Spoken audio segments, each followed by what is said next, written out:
All right. Can everyone hear me? Yes. Excellent. So thank you so much for attending this session. My name is Rishi Dave. I'm the Chief Marketing Officer of Dun & Bradstreet. And today we're going to talk about account-based marketing. Now, this is a topic that is really hot right now. And I know we're talking about it quite a bit as marketers. But what I want to focus on today is talk about how we at Dun & Bradstreet are really implementing account-based marketing and what we're learning. So let's get to it. Now, as we know, the number one goal of all our companies is to drive growth. That is the biggest challenge that we have. And we know that companies spend billions and billions of dollars trying to achieve growth. Billions of dollars on consultants, on travel, sponsoring stadiums, all kinds of technology. But when we looked at our own Dun & Bradstreet data and looked at US companies, we found that, believe it or not, only 79% of companies never outpaced inflation in their growth. So given that, how do we as marketers, as salespeople, as technologists, drive meaningful growth in our companies? And the answer is actually really easy. But the implementation is extremely hard. And that's what account-based marketing is ultimately about. We look at it in two simple ways.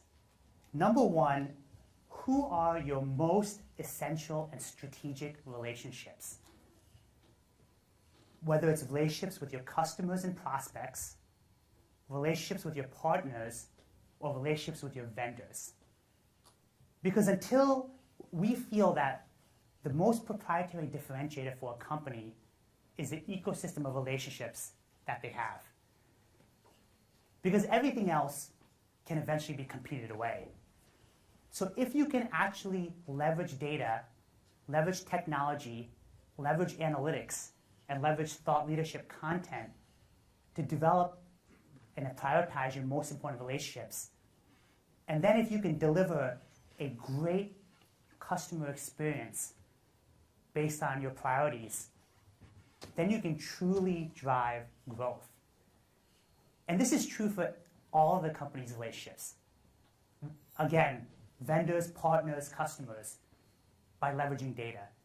But of course, what I'm focused on today is customers and prospects. Because what we're finding is that the generic way that we manage our relationships is just not working. And I know many of you feel this every single day. We have data that is simply incomplete. We have tons of duplicates. We have tons of incorrect data. Our salespeople just do not know how to actually leverage CRM correctly and put the right data in, as many of you know. It also causes a very fractured customer experience. So if you know who your most important customers are, and you look at their experience through their lens, and through every touch point they have with your company, I guarantee that it'll be very fractured and very different. And they won't get the level of service and customer experience that they deserve. Thirdly, buyers' expectations simply have changed. And it's changed because companies that are serving them well are raising expectations, especially their experiences in the consumer space, which really affect what they expect in the B2B space. And lastly, and this is entirely our fault as marketers, the experiences we're creating for our customers are incredibly generic or incredibly unemotional. So you think about how we always talk about personalization and personalization of websites and machine-oriented personalization. That's interesting, but that's cold and unemotional. And that doesn't really create the relationships that help drive growth, especially when we're delivering those cold and personal relationships to our most valuable customers. And that's a big difference about where we were and where we are today with account-based marketing. Now we can truly create those offline, online connections in a scalable way with the current technology, our current abilities in data and analytics, and our ability to really scale up our customer experiences through great content. Because it's really time to refocus because of these poor experiences or these generic experiences that we're giving customers. 3/4 of commerce professionals have seen this expectation being raised. And also, we as marketers are just not seeing the ROI from our technology investments because we are investing in the technology but not prioritizing the customers, not delivering the right experiences. And that's really what account-based marketing is ultimately about. And we rarely see these emotional ties in B2B like we see them in consumer. And if you want to see an emotional tie, this is a great example, this event, and Salesforce.com, and the ties that we have to the company and this experience. But we don't see that across B2B. But we do see that in many places on the consumer side. But those type of experiences really raise the expectation for what customers have. So what creates these emotional ties? Number one, having a core set of values that everyone in the company that touches the customer is aware of that align with your customer success. Number two is obviously authenticity. Number three is providing a great level of service. And lastly, and most importantly, and we as B2B marketers forget this, customers, when they interact with us, they want to increase their status with the company. And again, let's look at Salesforce.com. When Salesforce.com was growing aggressively, and I know it's continuing to do that, in the early years, when you implemented Salesforce as a company, you immediately indicated to the world that you were modern, and that you were aggressive, and that you were growing, and that you were investing in growth, simply by saying that you were investing in Salesforce, because it was cloud-based and forward-looking, and that's still true today. So, how do we actually make this happen practically and tactically as B2B marketers? As I mentioned, we need to drive growth. To drive growth, we have to optimize our ecosystem of relationships, specifically customers and prospects. To do that, we have to prioritize who we go after using analytics and deliver differential experiences to those customers based on how we prioritize them. And we have to leverage technology, data, content, and analytics to do so. And if we can do that, then we can grow. So that's what I want to talk about in terms of account-based marketing in the B2B world. And I'm going to leave a lot of time at the end for questions, so get your questions ready. And please tweet out everything you hear. Because I try to talk in tweetable comments, so try to tweet out everything. So, I mentioned that there's a big trend towards personalized experiences. And I don't mean personalization, right? Because that's kind of not cool anymore, right? That's a given. We have to invest in machines that can help personalize our websites, all those kind of things. That's a given. What we have to do is create truly personalized experiences at scale. And of course, B2B marketers, as you can see by these stats, clearly see this. And that's going to require a change in how marketing operates within the company. So there's many different interactions that customers have with the company. And they have interactions with many different parts of the company, not just marketing, not just sales. Because of account-based marketing, because of the expertise that marketers have or should have in data analytics, content, and technology, marketers must own the customer experience across the company and must be the architects of that great customer experience and the people who prioritize those experiences and define who we deliver those experiences to. So this fundamentally changes the nature of the role of the marketer. And I get a lot of pushback on this statement, although it may seem obvious to marketers, but I firmly believe if marketers don't do this, then who will? and somebody has to. So 2 points. Number one, which relationships represent the most opportunity? And number two, how do you deliver the experience into those relationships? And we have the tools today to make this happen. With Salesforce, and of course, Plug, Dun & Bradstreet, we're embedded in Salesforce. And there's a lot of sessions on Thursday that talk specifically about how Data.com and Dun & Bradstreet work together to actually provide the tools to deliver these customized experiences that I'll talk to you about. You know, we launched a new logo. That's the one on the right. And you know, it talks about relationships, but I want to ask you, how many people recognize that there's a D and a B in the ampersand? All right, yes, see? Yeah, excellent, excellent. Start first with the data. It's all about the data. And we have to be not data-driven, but data-inspired. So what does that mean? First and foremost, segmentation. That's the basic place where we start. Where, using our analytics, how do we segment customers the appropriate way to actually go after them in a uniform way across the company?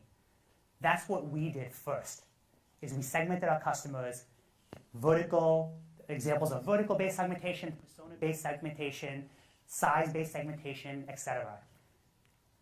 But that's kind of the first and foremost place where you start. And as marketers, you want to implement that segmentation across your whole company in a consistent way so you're all going to market the exact same way. And that's exactly what I've done as a CMO at Dun & Bradstreet, where we defined a persona-based go-to-market, and we aligned everyone against that, as well as a vertical cut and some other cuts. And it wasn't just sales, it wasn't just marketing, but it was service, it was product, it was channel enablement, it was solutions. It was everyone was aligned against the same segmentation. Number two is targeting. So within that segmentation, prioritizing your accounts based on analytics, which I'll talk through in a moment, so that you always know within those segments who your most important and most valuable relationships are, so that you know exactly what content and experiences to deliver to those relationships. And lastly, engagement. How do you deliver the right experiences? And it's not just about web, it's not just about digital, it's about physical experiences. It's about events, it's about in-person workshops, it's about personalized events. Because as marketers, we've become far too obsessed with personalization, data, machine optimization, and we've forgotten that it's much more than that. And we've also forgotten that when you look at your accounts and look at your top accounts and look at the potential that they actually have based on your real analytics, you should be delivering way more than what you're delivering to them today. And of course, I've mentioned repeatedly, we now have the enablers to make that happen between technology, data, analytics, and content and thought leadership.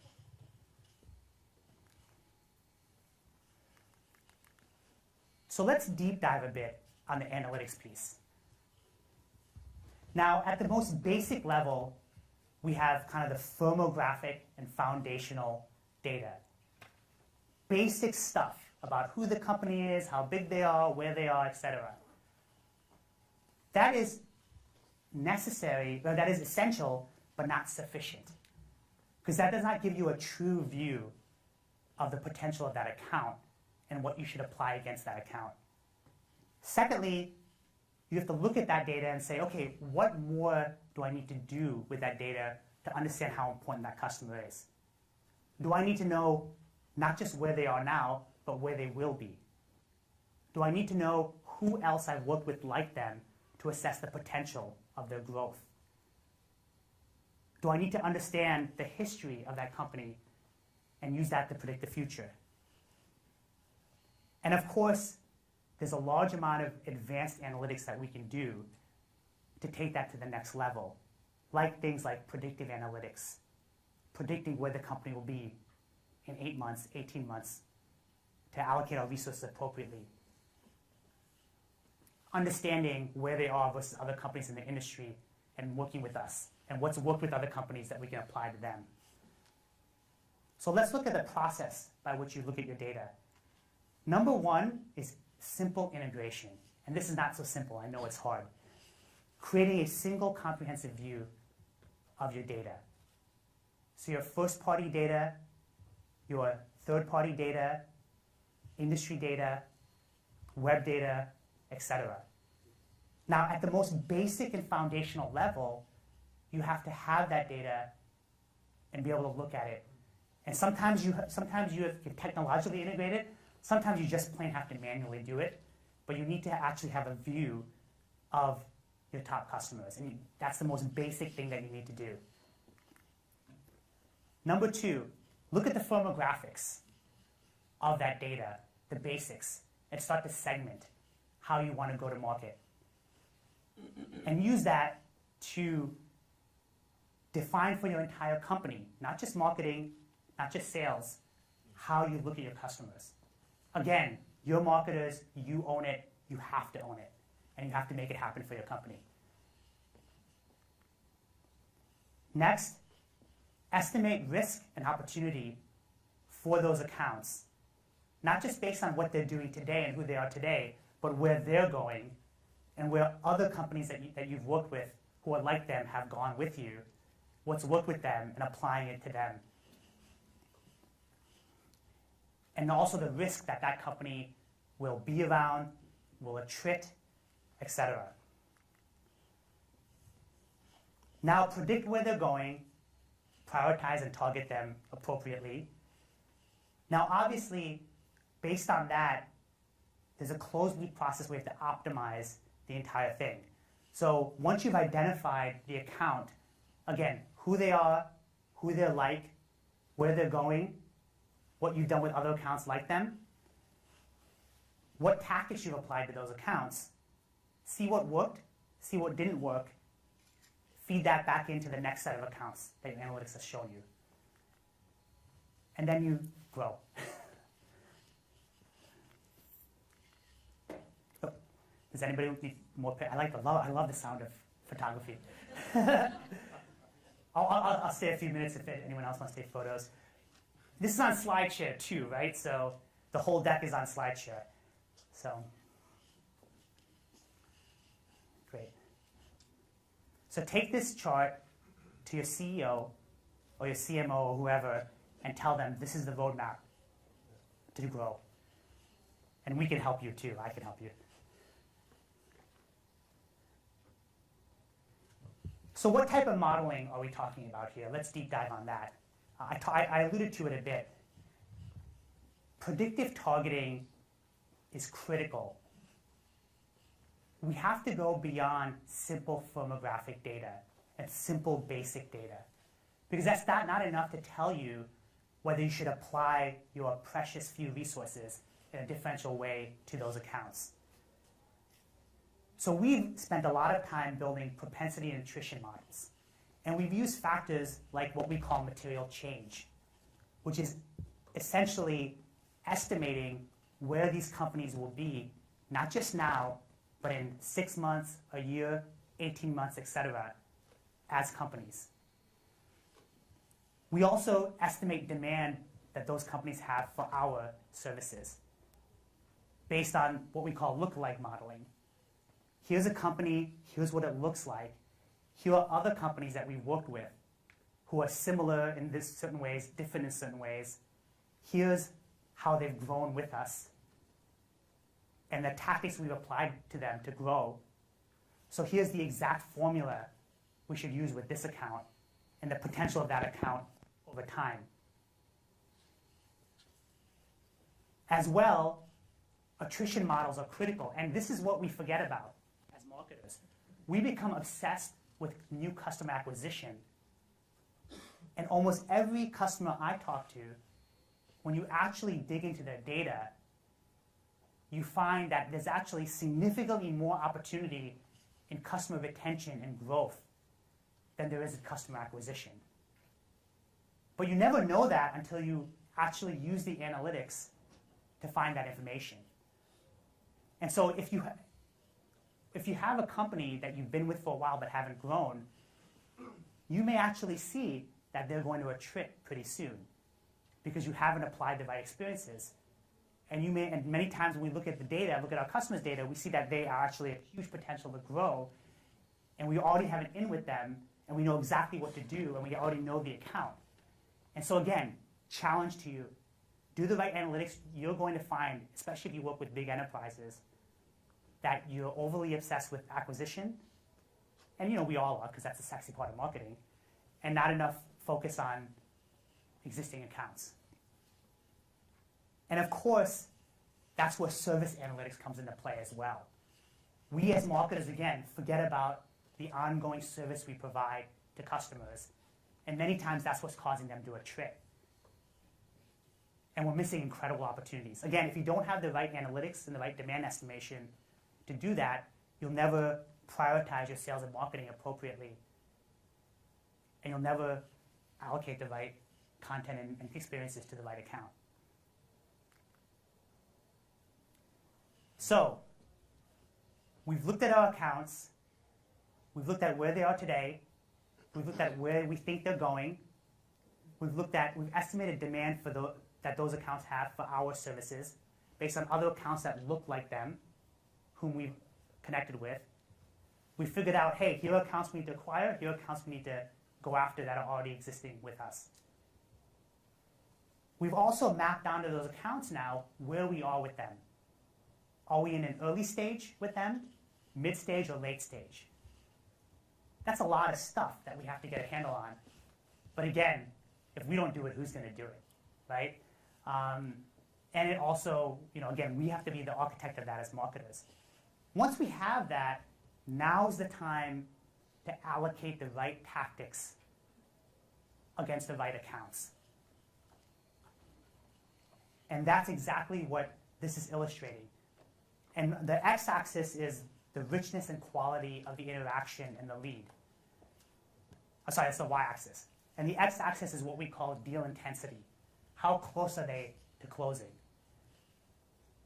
We have a whole portfolio of tactics that we execute which connect to a total experience based on the analytics. So in the early stages, you may focus on things like content marketing, LinkedIn marketing, automation, content streams. As they move down, as they increase in deal intensity, you'll move to deeper, richer content, deeper, richer experiences.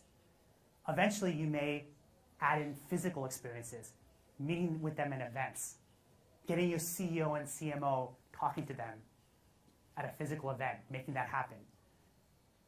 Then you may get to, okay, they're moving down the deal intensity x-axis, and they're highly valuable based on our analytics and the demand estimation is high. Then you say, okay, now we need to invest some serious money. It's more than just, again, web personalization. We need to start creating even more experiences. So we do customized workshops on the customer site. And we architect that as marketers. Then again, as we get down in deal intensity, we drive ROI modeling for that customer. Build customized proposals, and then we as marketers close the deal and get no commission because that's what sales gets. But that's kind of the process of allocating the right tactics. Now, it actually does get more complex than that. So this is a lot of stuff that we have to do and connect to create great customer experiences for our accounts. How do we actually make sure on an ongoing basis we're creating the right experiences and creating the right content? It gets more complicated, and this is a complex diagram. It's what I call the content supply chain. If we as B2B marketers need to architect much more sophisticated experiences and much more sophisticated content against high priority accounts, we have to be very focused and sophisticated and leverage the entire corporation to build the right content. So what I've ended up doing is I've just started viewing that whole content and experiences as a supply chain across the corporation. Because it's not just about content, it's about service, it's about product, it's about a whole host of things. So what does that supply chain consist of? We have to have inputs to that supply chain, and that is our customers. Which customers? The customers you've prioritized through your analytics, telling us what they need and what they want. Those inputs go to filters. What's the filter? It's experts that you have or should have in your company who are experts based on the segmentation you've created. So for example, if you've said, okay, financial services industry is critically important to us, then you better have people who are going to market in sales for that industry, marketers who are experts in that industry, product people who are experts in the industry, so on and so forth, based on the segmentation that you have created. And they become the filter and the experts in listening to customers, defining the messaging, and working with the content creators. Then there's a whole process by which you take that messaging, you give it to the content creators. Again, this is another reason why I call it a content supply chain, because no longer can marketers be the sole creators of content. You have to rely on the whole company, because the whole company is responsible for the customer experience, especially when you talk about the whole company being in social and interacting with customers. You may also pull on external people to create content for you, who are experts in the segmentation that you created. Then obviously you have your designers, your creators, who are making sure that everything's on brand. And then you have the placement of that content, whether it's a physical workshop in an account, or it's a digital stream for an early stage account. Looking at the metrics and feeding that back into the process.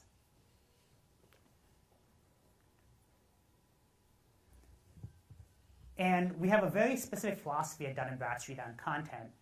And you need to have one as well, because you want to make sure that your entire corporation and your external folks who are also creating content, or your social influencers or whoever, are all on the same page. And clearly, focus on the customer first, outside in. The customers drive the input, not just somebody internally. Have a clear point of view, preferably one that's controversial. Action-oriented, practical and tactical. So, we're all marketers or salespeople. We all are voracious consumers of content on the web. But you hear the same content over and over and over, packaged different ways so they go viral. 13 ways to do this, 6 ways to do this, 4 ways to do this. You should do content marketing, you should do analytics, etc. But if you have less content and a very focused point of view, you can really differentiate yourself. And obviously data inspired is critical, and I hope you got that theme throughout this presentation. So let me show you how this all comes together in terms of how we've looked at this. I'm glad it's a big screen. So let's take a telecom services company that we've prioritized, that we want to go after. When we look at the journey that we put that customer through, that sounds bad, that we allowed the customer to experience with us. We start with, we've identified the customer. The customer may not have done much with us, but when we looked at the analytics, we said, look, this customer should be huge, and it's not. So we engaged in a whole journey, starting with simple content. Our expert in telecom services created a great content piece that we engaged the customer with, where we actually saw the customer online and actually got them into our website to start looking at content. As they move down the process, we give them deeper and richer content that helps push their strategy forward. We go to a telecom industry event where we get really personalized. And we meet with them one-on-one and understand exactly what their needs are. Again, we know it's worth our investment to go way beyond simple digital because our analytics told us. Based on that, we create a customized workshop where we bring experts in on their site with their executives to actually understand exactly what they need. Then you move on to more content, for the people who attended the session. Then you do a deeper, richer ROI analysis, which are very costly, very expensive. And then you close the deal and do a bunch of stuff in between. And you hope that your salespeople engage at the end, right, to be closers. Because that's how you make them very productive. And that's a very powerful concept as well. In this account-based model that I've described, that's leveraging a lot of technology, a lot of analytics and content, you look at the sales cycle that I illustrate here, and you as marketers own a greater portion of it in a very scalable way, which again, creates great experiences, drives down costs, and allows your very expensive one-to-one salespeople to focus on closing. So how do we measure this? Simplicity. This is where it does get simple. Is we look at a few simple measurements to see whether this is actually effective. And it's really 4 measurements that we look at any given time. If we want to see how we've done in the past, we look at revenue. So looking at the tactics that we employed with those accounts, what type of revenue did we get? Looking at how we're doing in the moment right now, that's where we look at pipeline, but we also look at activity-based metrics. Now I know that historically we as marketers have said, oh, activities don't matter, what happens is when you close.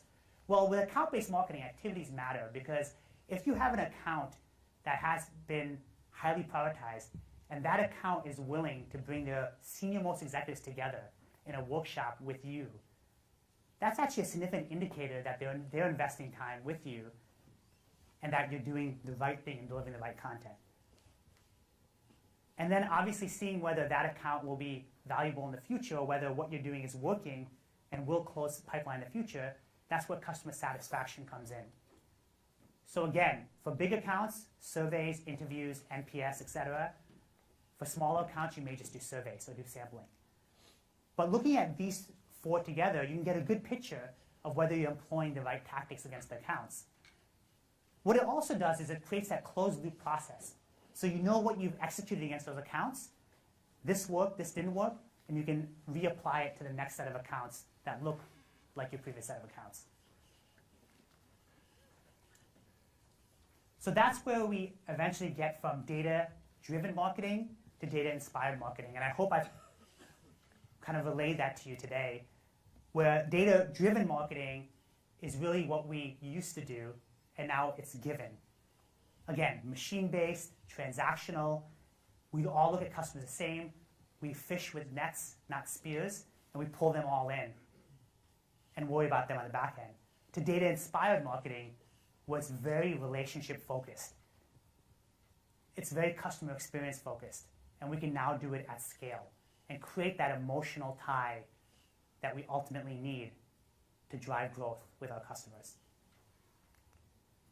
So does this actually work? Of course, yes. We used a big analyst firm, one that you've all heard of, and I was specifically instructed by that firm not to say their name because of legal reasons, but they did a study of companies that have done this with us and companies who have not.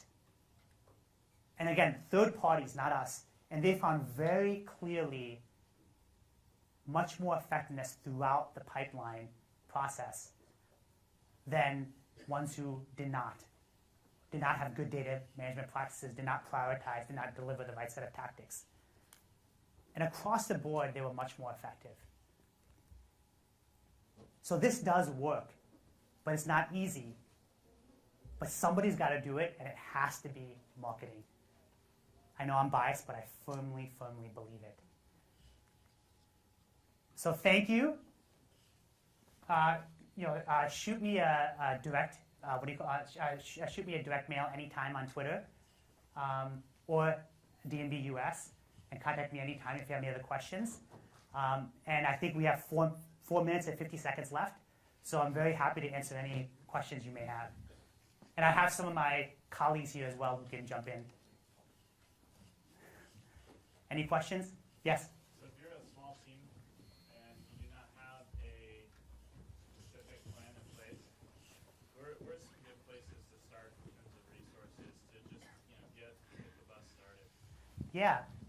So a small team in a big company, a small team in a small business, small company. Small team and medium sized company. Yeah. So I think the best place to start is just look at what you have, right? Just look at the data you have and look at what your customers are doing right now and test and learn. So you may already know who your most valuable prospects are anecdotally. Start to just pick a few and start to really deliver that content, deliver that process with them, and see what happens. Start small. We're a big company, but we actually started very tiny at first. And then we started expanding as a big company, and you can certainly do it as a smaller company. And in some ways, you can actually move much faster than a big company can. Test and learn is the way to do it, for sure. Yeah, can you talk about how long you guys have been doing this yourselves, and approximately how many accounts, how many, contacts per account are you, just to get a rough feel for what you guys do? Yeah. So we're about a year and a half in this process.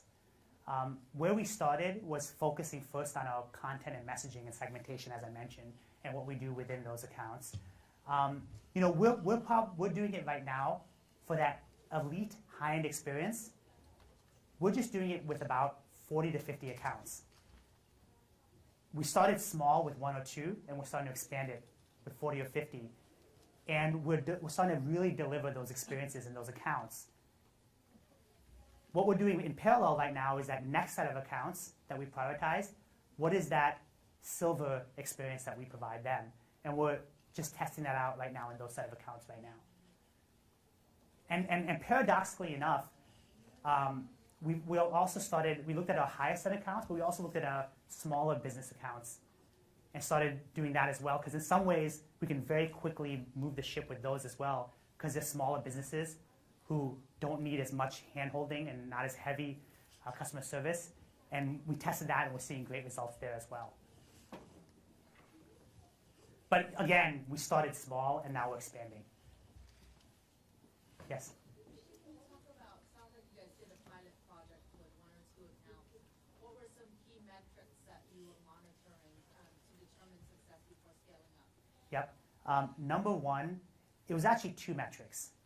Number one was NPS, customer NPS type metrics or related metrics. Because again, when we're just starting, that's our future-based metric. Number 2 is our ability to do activities.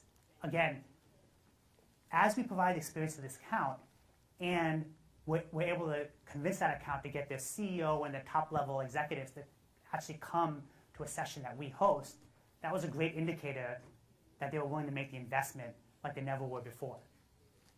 Also anecdotally, so I'll give you a great example.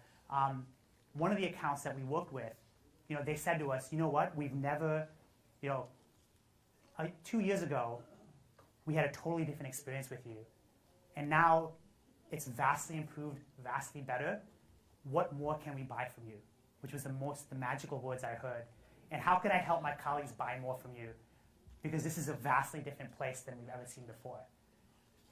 Now, over time, that was enough to really get us going, get our CEO pumped up. Now we're seeing the pipeline and the metrics now. But just one account, just do it with one account and your CEO will be totally pumped. Yes? Just talking about core values, just earlier in your presentation, I was in another presentation today where they were talking about authenticity of your materials themselves. Can you give us an example of maybe how you altered your materials to be more authentic? Yeah. So a year and a half ago when we started this journey, we focused first and foremost on what is our purpose as a company. We interviewed a bunch of customers, a bunch of partners, a bunch of employees, and we identified a very authentic core purpose and set of values that fell from that purpose. We agonized over it, and I did it with our chief people officer right next to me together. Because the biggest fear we have, which is what you're alluding to, is a purpose and values that are not authentic and true to us. Once we had that, that colored everything else we did. Okay, I think we're out of time. I'm happy to talk outside the session, but thank you very much for attending. I appreciate it.